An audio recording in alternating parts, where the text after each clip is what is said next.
alternate. Oh, this actually, yeah.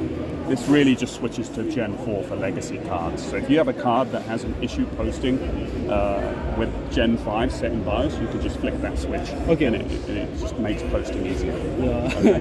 Great feature.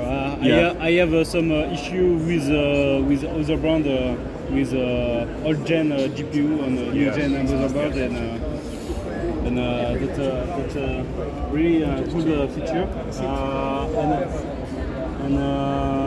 Also, so this is the new gen in the 2? Yes, we've upgraded it for Gen 5. Basically, it's got better thermal dissipation because the drives will probably run hotter than previous gen. And the beauty of putting them raised on a board like this is in the path of airflow, so you get that nice cooling as well. Okay, and so this is the only location of PCIe Gen 5 SSD, or you've got another one here. Actually, the specs it will tell you which slots are there. So you've got 2 Gen 5, which are these, and then you've got 1 Gen 4, and you've got 2 which are here. Okay, and this makes sense because thermally this will be hotter. So. It's a better spot for high temp SSD. Yeah, it's too dim, this one, for the guys that like running the really fast kits. So yeah, and we expect a lot of the extreme overclockers will use this board to try and chase the benchmarks. Do you have feedback about overclocking ability of the DDR5 on this platform? It's under NDA, I'm afraid. Performance NDA is coming soon.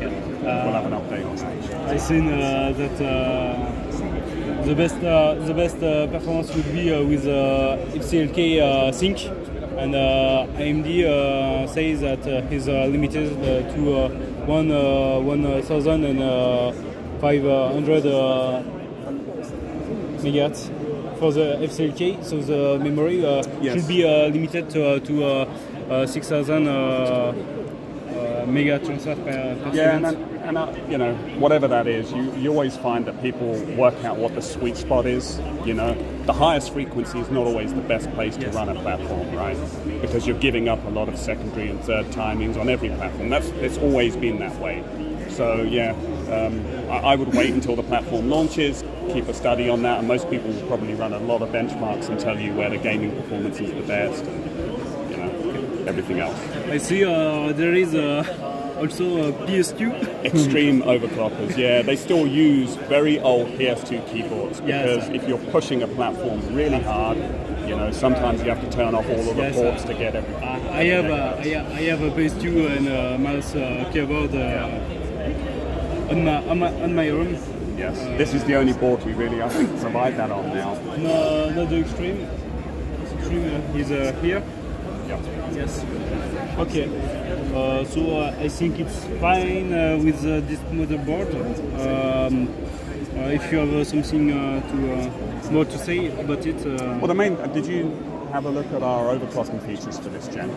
The dynamic OC switcher. Were you here yesterday? Yeah, this feature was implemented in last gen with Jackie Hero. Yes, we introduced it there, and the feedback was fantastic. Yes, a lot of people were like, why can't you give this on more motherboards? And because it is hardware and firmware, it's not just firmware. This time we decided to roll it out platform-wide, and it's really good for the platform.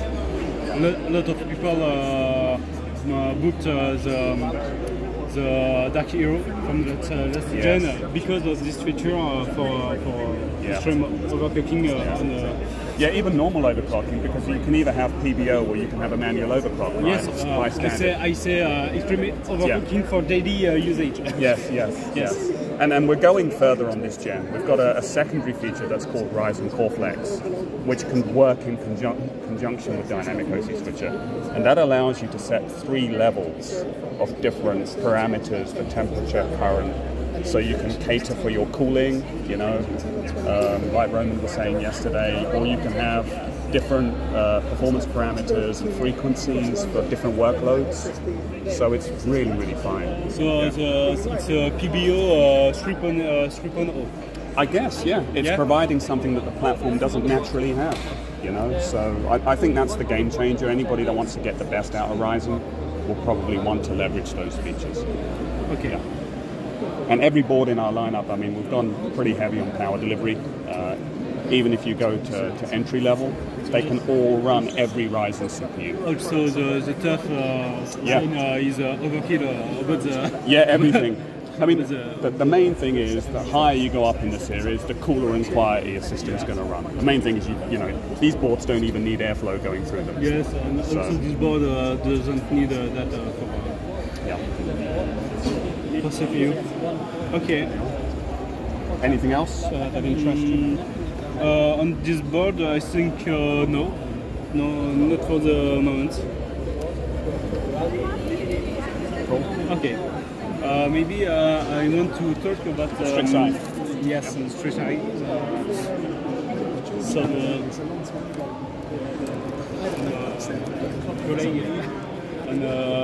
on the website. Yeah, this is always popular. People love talking about these mini ITX boards, especially when you've got high core count chips, because it's a very compelling, you know, build to have a very, very powerful CPU in such a system that's so small, and a big GPU as well for some people too. Yeah, we've had to cram a lot into this. There's also an add-on for this called the Hive, which adds, you know, moves audio externally instead of having it, you know, usually we used to have a riser card here. Like on the 60 and 80. Yeah. I just it, and this was a great ITX motherboard, and especially for that. Great way to reduce component on the motherboard on the PCB. Yeah, just makes building easier. You know, when you're in a really compact case and you want to plug things in or remove them, you know, you've got quicker access over this side here. Also see the switch. It's a Gen 4. That's the same. That's the alteration mode switch. Basically, that switches to Gen 4. Yeah. You've got a clear CMOS header as well in case you need to do that. There's some USB here for AIOs, so you can plug your AIO directly over here without having to kind of loop the cable through. A couple of SATA ports, yeah. And then we've got, this is like a combo heatsink. You know, it's got two M.2 slots and a chipset, because the 670 chipset is a 2-chip design. Oh yes. So yeah, it packs all of that into this frame, and it can handle Gen 5 drives as well. There is active cooling inside this VRM, and again, this VRM can run any chip. Any chip? Yeah. Also the 16 core? Yeah, it can handle it. I think we will have a lot of people on our community to buy this kind of compactor motherboard. Yes. They like it with a big GPU. Yeah, that's the trend now. And you know, in Q4 we're probably going to see some of that stuff happening. I'm really interested to see people put this together with maybe a low-key PSU and a big GPU, and have a really powerful small gaming build on the desktop. Yes, and they use the external liquid system with Mora from water cool. Yeah, you could. I mean, depending on how you wanted to set it up. I was thinking of doing a build for myself at one point where I wanted to have the quick disconnect. Yes, so I could move the system around, have the radiator under one table and then another one downstairs, and you can just move the build around as you. With a little case on the desk. Yeah. And then maybe this is the Hero and the Extreme. With Hero with less overclocking option, just this button, I think. Yeah, I mean, these are definitely boards of the same family. You get a little bit less I/O here, like that steps up to 10 GBps. You're going to get a few more ports, more M.2 options, like we've got in the riser card here. So for people that want a fully loaded AM5 build, the Extreme would be the one to go for. But if you want to have access to more or less everything without going as far as that, then the Hero is the first version. And both of them will maybe the Gene. Yeah, or the Gene if you want something smaller that you can fit on the desk. Maybe this board will be at a price close to Gene. I can't talk about price right now because again that's under NDA, right? So, yes. Yeah. I think the Gene will be at at a higher price than euros because of DIN 2 and overclocking ability and sometimes the smaller boards are more expensive to make because you have to use even more PCB layers. You've got to have more innovation in trying to get more onto the board, and that costs money as well. But yeah, I mean, I'm expecting them to. I'd expect the Gene to come in underneath the Hero, right down the street. Okay. So how much? I mean, from your perspective, which board do you like the most? And are you a micro ATX fan? Yes, I have every Gene motherboard from So you're a real die-hard micro ATX guy. I got every Gene except the 9 Gene Intel. Right. Don't have this platform. I skip it, but I always like asking what people like and what they're saying. I have a really old Gene from Intel. The Rampage 3 Gene. Oh, I see. Gosh, that's going back a long time. The two also, and Maximus 3 Gene. So you keep them as collector's items? I have the box. Yeah, okay. And I keep them.